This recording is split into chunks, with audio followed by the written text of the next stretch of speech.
This election will come down to the clearest, starkest choice in this province's history. It will. We can go forward with the agenda that I've outlined, or we can go backward with Doug Ford. It's a choice between care or cuts.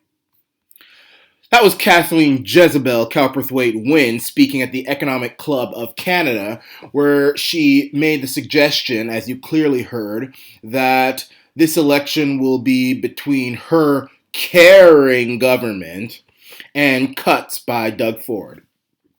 Now, I'm going to tell you, if the people of Ontario re-elect Kathleen Cowperthwaite Jezebel Wynne to another 4 years of premier, then that's just going to say that the people of Ontario have the shortest and feeble-minded memories out of any group of people in the history of the planet. It would be a disgrace and a shame.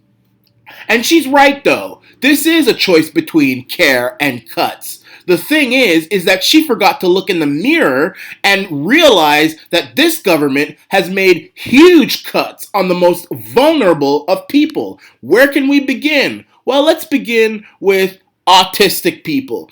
Do y'all remember this? Ontario kids with autism aged 5 and older are cut off from government-paid therapy. This was back in 2016. Remember all the big protests? Autism doesn't stop at 5 and all that stuff?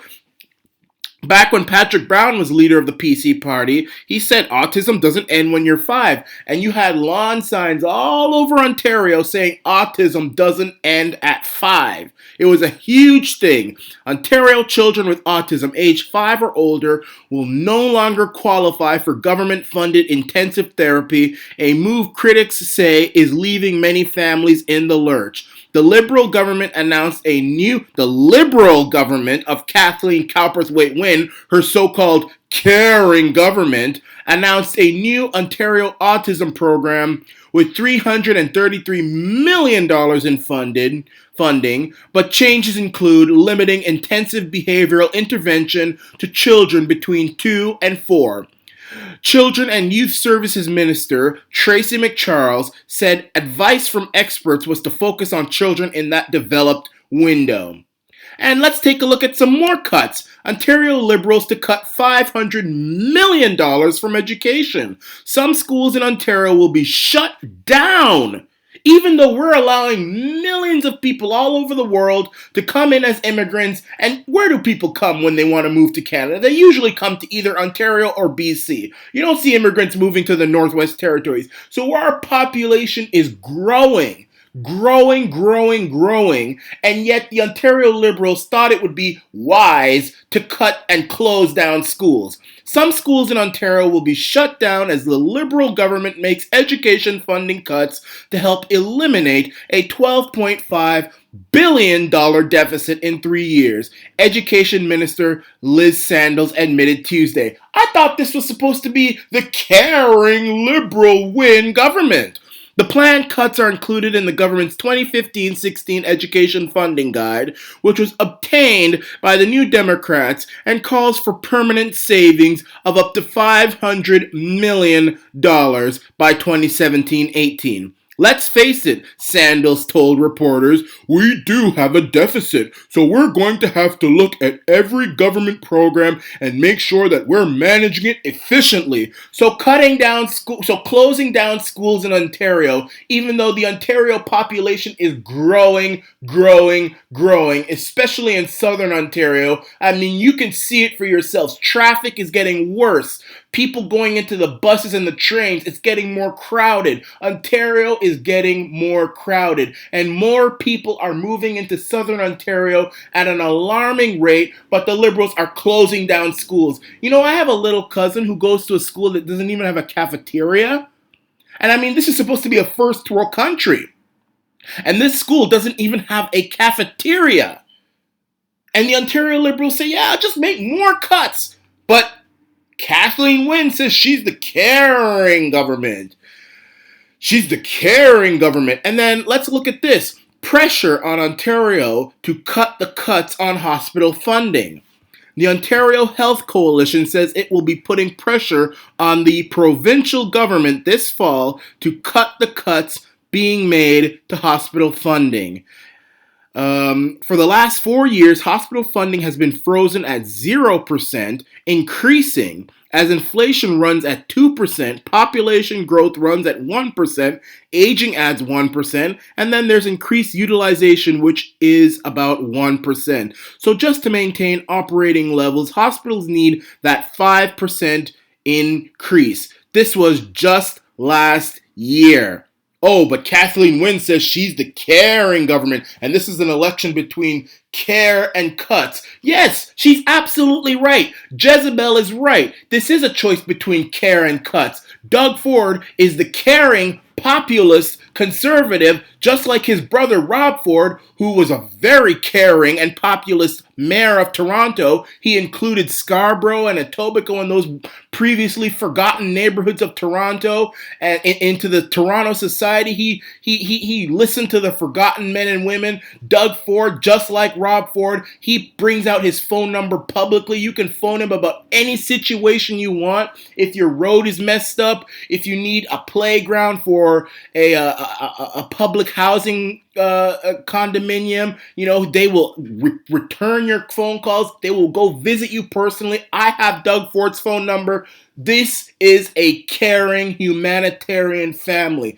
Doug Ford is going to be a very, very caring and populist Premier of Ontario if, I should knock on wood, if he gets elected. And Jezebel, if she's re-elected, it will just prove that this vicious cycle in Ontario is just going to keep continuing, and the people of Ontario would just be proving to the rest of the world that we are just too damn stupid to make any decisions for ourselves. And I'm sorry I have to come out harsh, but that's what it would prove if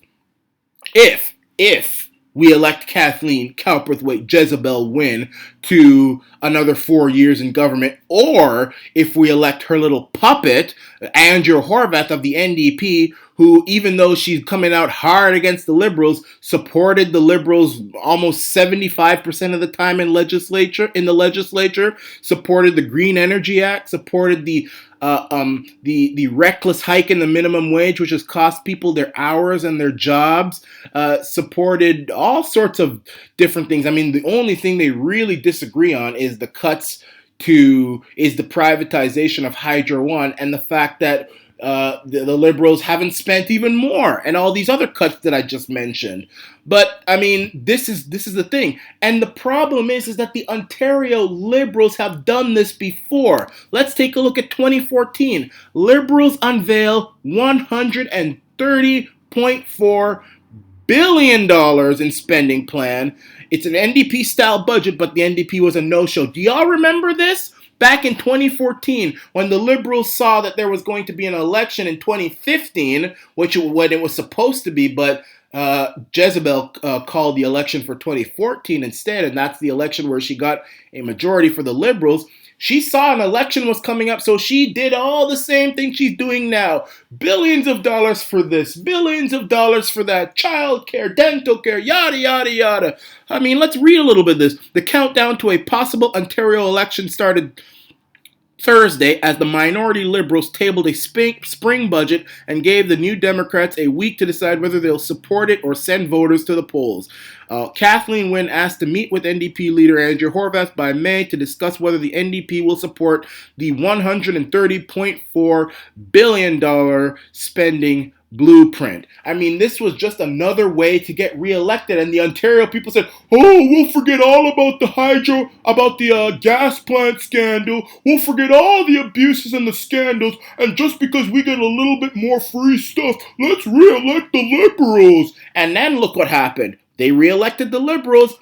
Cuts to autism, cuts to education, cuts to healthcare, and now the Liberals are back at it again.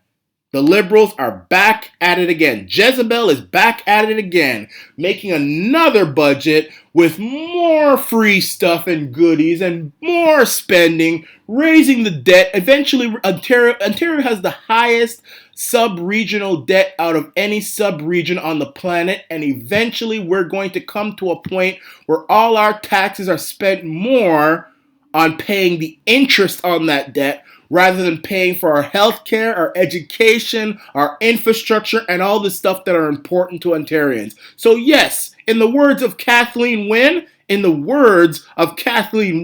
starkest choice in this province's history. It will. We can go backward with Doug Ford. It's a choice between care or cuts. It's a choice between care or cuts. It's a choice between care or cuts. With Doug Ford. It's a choice between care or cuts. It's a choice between care or cuts. It's a choice between care or cuts. We're not going backwards with Doug Ford. We're going populist with Doug Ford. We're going forward with Doug Ford. And the Arana Nation supports and endorses Doug Ford. This is the Arana Nation. Doug Ford, the only party leader who is not a puppet of the Liberals.